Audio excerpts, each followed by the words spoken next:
Chapter 5, Mishnah 4. When someone makes a vow and wants to be released from it, he can ask a sage to annul the vow. To do so, the sage must find some circumstance that the vower did not know or fully considered when he made his vow, which, if he had known it, would have prevented him from making the vow in the first place. This Mishnah discusses someone who made a vow of Nazirus but wants to be released from it for such a reason. Someone vowed to be a Nazir, thinking that when his term of Nazirus was finished, he would bring some animals he owned as his offerings. But when he went to bring his animals, he found that they had been stolen.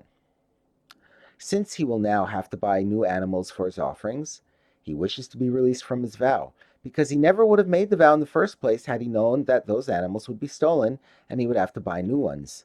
The law in this case is as follows. If he made the vow of Nazirus before his animals were stolen, he is a Nazir, because something unexpected that happens after someone makes a vow cannot be used as a reason to annul the vow. But if he made the vow of Nazirus after his animals were stolen, not realizing at the time that they had already been stolen, he is not a Nazir. That is, the sage can annul his vow on this basis, because if he had known what had already happened, he would have never made the vow. The Mishnah now relates an episode where this rule was applied. And this was the mistake that Nachum the Mede made after the second temple was destroyed. When Nazirim, who had finished their terms of Nazirus, came up to Jerusalem from exile to bring their offerings.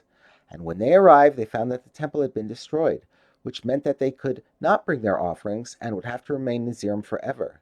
Nachum the Mede said to them, "If you had known that the temple would be destroyed, and you would have to remain Nazirim forever, would you have made vows of Nazirus in the first place?" They said to him, "No." Based on this, Nachum the Mede annulled their vows of Nazirus, even though the temple had been destroyed only after they had made the vows. But when the matter came before the sages, they said to Nachum the Mede, "Anyone who made a vow of Nazirus before the temple was destroyed is still a Nazir, because he would not have expected the temple to be destroyed. And, as taught before, when something unexpected happens after a vow is made, it cannot be used to annul a vow. But if someone made a vow of Nazirus after the temple was destroyed, he is not a Nazir, i.e., his vow could be annulled for this reason, because if he had known that the temple was no longer standing, because if he had known then that the temple was no longer standing, he would not have made the vow."